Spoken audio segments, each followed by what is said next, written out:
Hello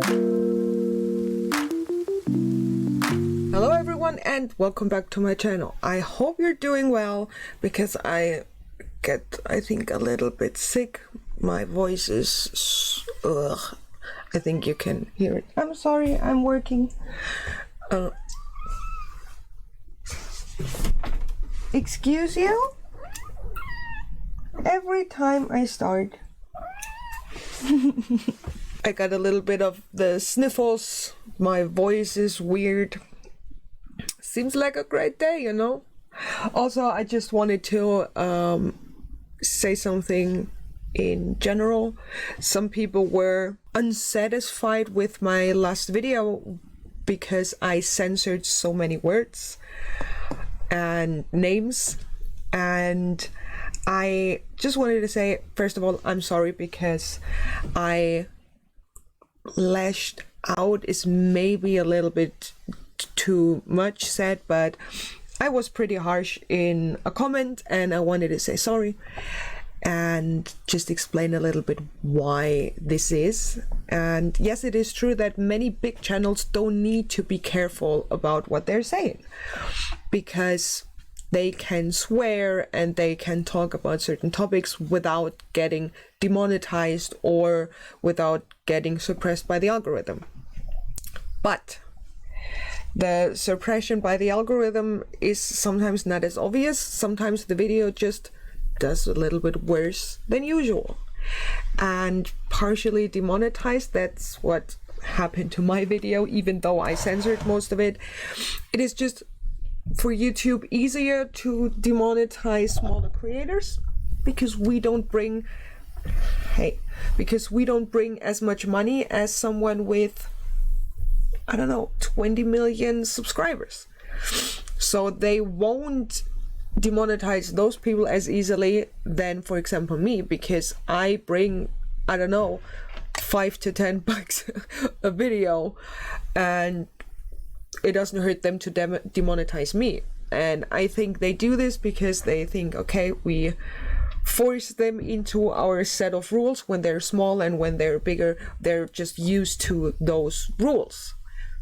And that's the reason why I'm doing this, because when I don't play by their rules, I won't have the chance to grow my channel because they will suppress my videos. You have to be very careful with certain topics, and even the form you have to fill out when you upload a video about what topics you talk about in the video, the language you use in the video, and according to that, sometimes your videos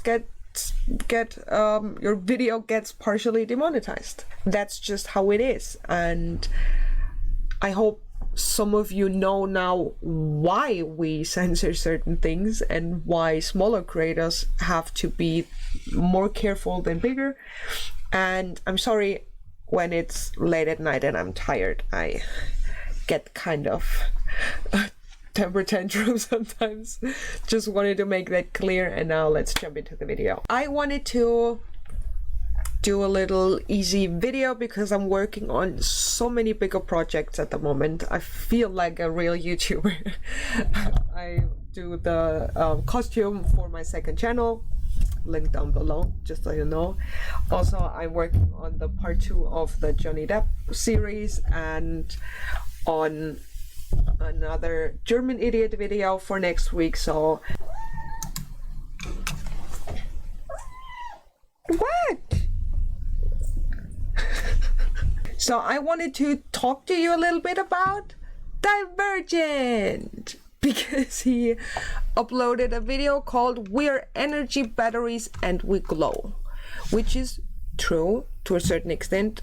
Humans apparently have a teeny tiny bit of bioluminescence, and that is not radiating heat, because that is what we can see with infrared cameras, but there's apparently truly a little teeny tiny bit of bioluminescence in humans.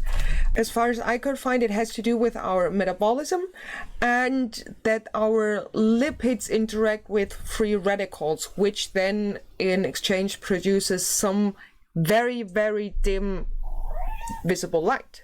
but it's not visible because it's so dim, and it has nothing to do with not being visible because it is on another place of the spectrum of electromagnetism. So therefore, this video could be interesting because he always makes up some kind of spiritual, esoteric stuff around some kind of scientific topics, which is always a little bit interesting, you know, like petrified humans or giants that are actually mountains. But what do we know? So I thought, let's just jump right in. The human body glows. You could say that we are actually biological robots, and we glow, we emit light, and actually you could say that we are actually biological robots. Yeah, I mean, I think that's a way to describe it. Biological robots is kind of, it means basically nothing, right? Fun way to describe humans. And we glow, we emit light, and actually there's actually studies, like a Japanese study from 2009, that you can actually pause the video to actually read. They post this, of course the Americans and other nations are probably not interested that much to make this public, and we glow. We have other nations pause this video to actually read. They post this, of course the Americans and other nations are probably not interested that much to make this public. Why wouldn't we be interested in the Western world to not publish it? You can find, you have just Google it. Just because just because you won't see it as a headline on the New York Times or whatever doesn't mean that it's not published in the Western world like Europe and America. Just Google it. You won't get any scientific new discovery served on a silver plate, right? Just Google it. Oh my God. The fact that you found it online means that there's some kind of way that it is published in our world. So you dumb, right? And we glow. We actually emit light, although we emit light and we actually emit electricity as well. We can actually we are like power energy, like batteries and stuff. Then, you know, this whole thing about we being like the stuff that keeps others alive, like other gods who use us as energy, as like farming and stuff. It is true. We are batteries. What? So we keep gods alive because humans are actually batteries. So God didn't just create Earth to have a new project to look at, but we are just batteries. We're just the pigs and cows of the gods.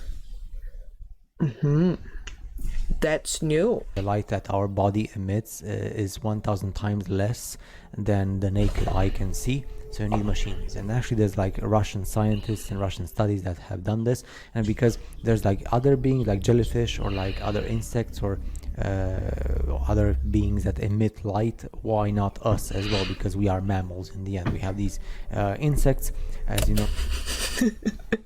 Why not? There are insects that do it because we're mammals. What? That doesn't make any sense. Oh God, that's like Kent Hovind did this once. He said, yeah, people want to know why God slaughtered all of the people and also children, and then he said that's because look at bacteria. You need to kill all of them with antibiotics so they won't evolve to be resistant. Then he said that has nothing to do with evolution because it's bacteria, not humans, but also uses bacteria to explain why God killed all humans. How can they not see how contradicting this is? There are jellyfish and insects that can produce bioluminescence. Therefore, we humans should be able to because we're mammals. That doesn't make any sense. They're very famous and they emit light all the time, and they're actually used in like poetry and stuff, and you know, all these beautiful things about folklore. So that's the whole thing.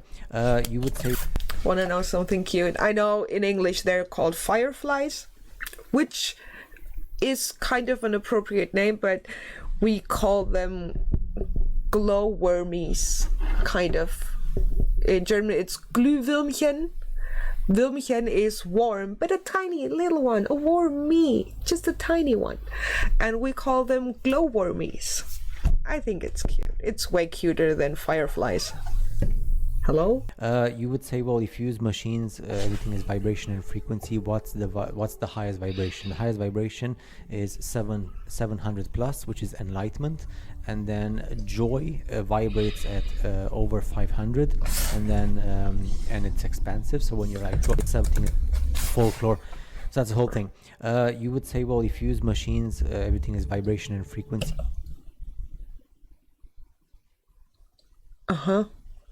Everything is vibration and frequency.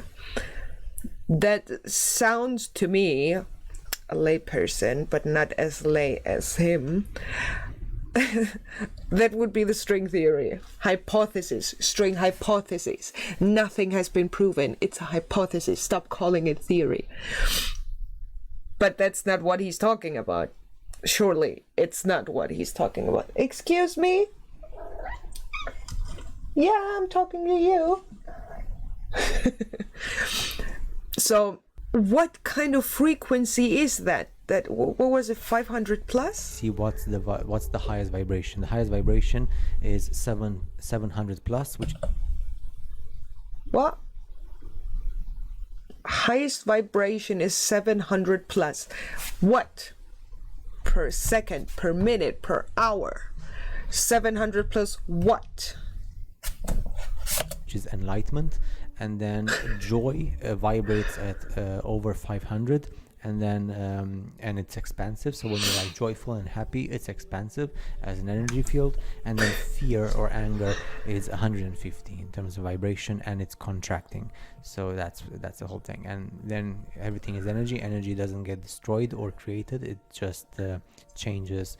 Oh yeah, sure. After this whole rant about vibrations and that joy is so expensive in vibration, more than 500 plus apples, and then he comes with thermodynamics.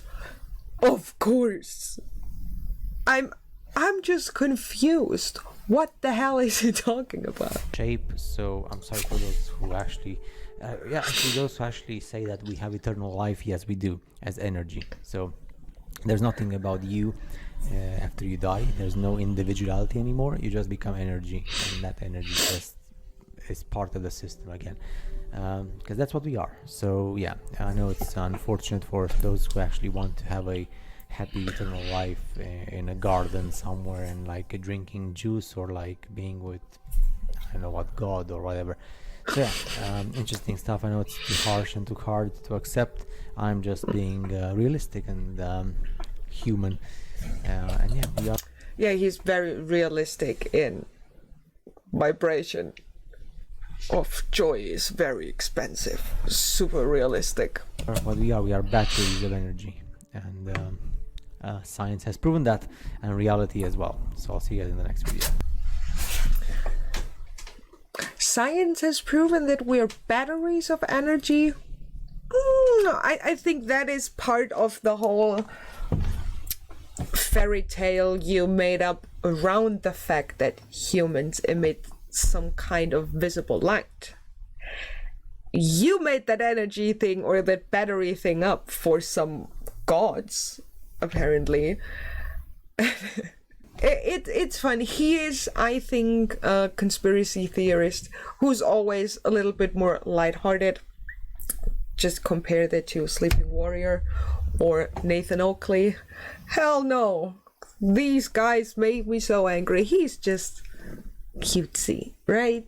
It's just some cute, stupid ideas. And nothing too dangerous or anything. It's just the whole spirituality. Many people that start to learn or hear a little bit about science and they like the whole woo-woo thing, they will just make up stuff around it so it fits their narrative, their worldview.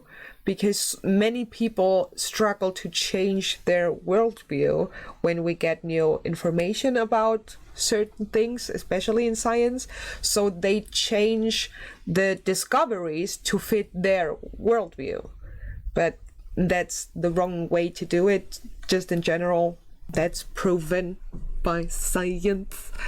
But I think most of my viewers, or I venture to say 99% of my viewers, are not that kind of people. I think we all will eventually change our worldviews because there will be new discoveries, and that's what the whole science shebang and debunking is all about, right?